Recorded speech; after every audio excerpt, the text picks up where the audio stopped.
In the last couple of days, several key meetings have happened at the PM's residence. But in meetings के अंदर जो committees हैं उनके बारे में जानना तो important है ही, ये समझना भी बहुत important है कि ऐसा क्या डिस्कस हो रहा है इन meetings के अंदर और ये committees का इनका mandate क्या है, इनके members कौन है और इसका सबका जो भी कुछ चल रहा है इसका outcome क्या हो सकता है, what can be the possible outcome। आपको ये तो already मालूम होगा कि प्रधानमंत्री जी already हमारे जितनी भी forces हैं उनको एक free hand दे चुके हैं कि अगर आप कोई भी response देना चाहें, जिस भी टाइम पर देना चाहें, जिस भी फोर्स से देना चाहें, जिस भी मोड से देना चाहें, you are free to give the response to the Pahalgam attack.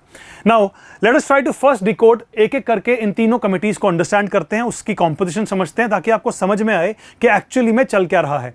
National security बहुत इंपॉर्टेंट मुद्दा है और नेशनल सिक्योरिटी को दिमाग में रखते हुए जब भी सरकार कोई रिस्पॉन्स देती है या किसी एक्सटर्नल कंट्री को कोई रिस्पॉन्स देने की कोशिश करती है, उसमें बहुत सारे पैरामीटर्स को मैनेज करना होता है और उसके अंदर एक बड़ी इंपॉर्टेंट कमिटी काम करती है। The first committee is called CCS. CCS का मतलब है cabinet committee of for security. ऐसे ही एक और कमिटी है cabinet committee for political affairs. ऐसे ही एक बोर्ड है जिसका नाम है नेशनल सिक्योरिटी एडवाइजरी बोर्ड। तो इन तीनों के बारे में इस वीडियो में हम चर्चा करेंगे। Let us move on to the very first one which is called cabinet committee on security. अब ये जो सीसीएस कमिटी है, इस कमिटी के अंदर अगर आप मेंबर्स देखेंगे तो बहुत जो top brass of the country है वो सारे के सारे इसके मेंबर्स होते हैं। एक एपेक्स डिसीजन मेकिंग बॉडी है जो कि सिक्योरिटी से रिलेटेड डिसीजंस ले सकती है या फिर डिफेंस पॉलिसी से रिलेटेड डिसीजन ले सकती है या फिर अगर कोई नेशनल सिक्योरिटी कंसर्न है उसमें यूनिफाइड रिस्पांस किस तरह से देना है उसके बारे में भी बात कर सकती है। So all these people together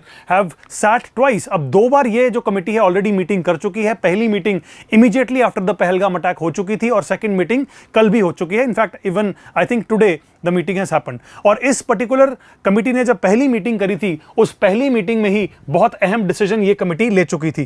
first meeting के अंदर ही इंडस वाटर ट्रीटी को सस्पेंड करने का डिसीजन इस कमेटी ने ले लिया था, जो कि आपको ऑलरेडी पता होगा।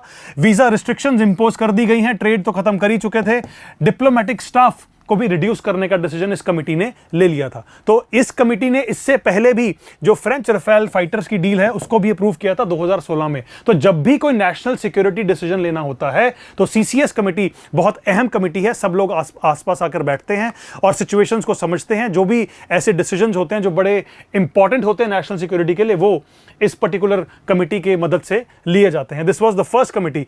The second important committee that we are going to talk about now is called cabinet committee on political affairs. Again एक बहुत ज्यादा इंपॉर्टेंट कमेटी है। इस कमेटी को बहुत बार आप देखते हो कि सुपर कैबिनेट भी बोला जाता है। Why? Because the most important ministers are invited into this committee. ये जो पर्टिकुलर बॉडी है, ये जो एक पर्टिकुलर कमेटी है, इसका काम रहता है कि इमीडिएटली अगर कोई डिसीजन लेना है या फिर डिफेंस इशू है या फिर कोई नेशनल सिक्योरिटी का मुद्दा है, उसके इमीडिएटली रिस्पॉन्स के लिए जो पॉलिटिकल फॉल आउट होगा वो कैसा होगा, जितनी भी पॉलिटिकल मेंबर्स हैं उनको इन्फॉर्मेशन पहुंचाई जाएगी तो कैसे पहुंचाई जाएगी। जो एक यूनिफाइड रिस्पॉन्स की हम बात कर रहे थे, वो यूनिफाइड रिस्पॉन्स के ऊपर सब लोगों की सहमति देना, उनको टाइम टू टाइम इंफॉर्मेशन देना, ऐसे काम ये कमेटी करती है। तो again a very important committee. इसका मतलब जब भी सरकार कुछ बड़ा रिस्पॉन्स देने का सोचती है, यूजुअली तब इस कमेटी की मीटिंग होती है और इस मीटिंग के दौरान सबको इंफॉर्मेशन दी जाती है that what is going to be our action plan, what is going to be our response. तो अगर आप देखें इन दोनों कमिटीज के साथ जो रिसेंट मीटिंग्स हुई हैं, ये मीटिंग पहले भी हो चुकी हैं। If you look at what happened in Pulwama in 2019, उसके बाद रिस्पांस सरकार ने दिया था बालाकोट एयर स्ट्राइक का।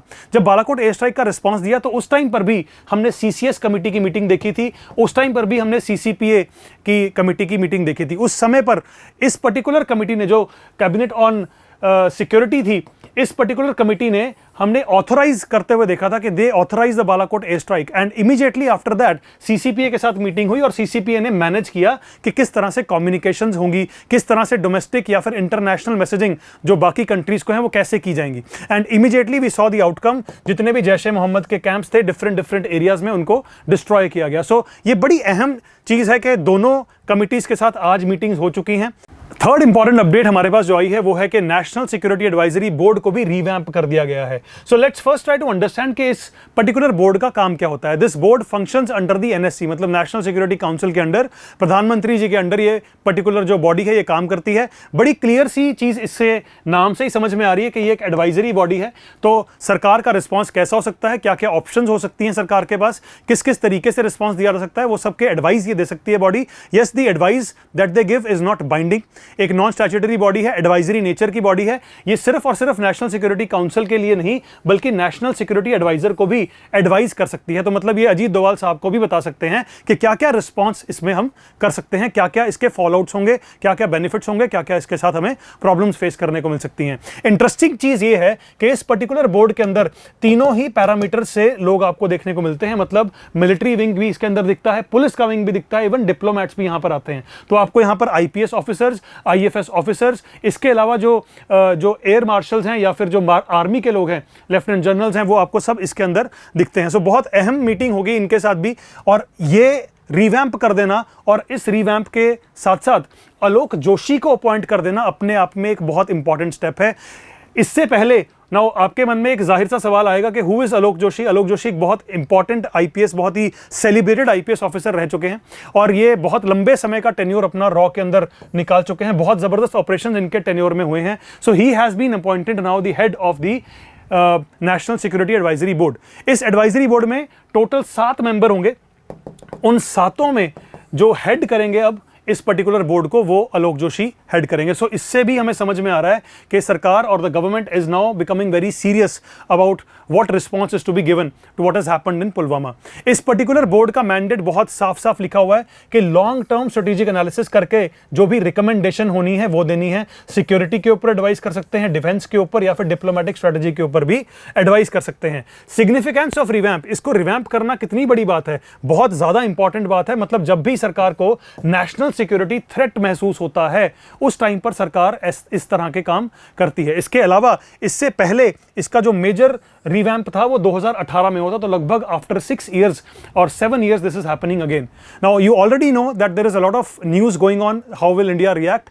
Already there has been a press conference by one of the ministers of Pakistan. He has already shared that in 24 or 36 hours there might be a response given by the Indian military. It is yet to be seen what will happen. But आपको अभी तक इन तीनों committees के बारे में बहुत clarity से पता होना चाहिए कि इन मीटिंग्स का सिग्निफिकेंस क्या है और इनकी रेलेवेंस क्या है। Thank you very much.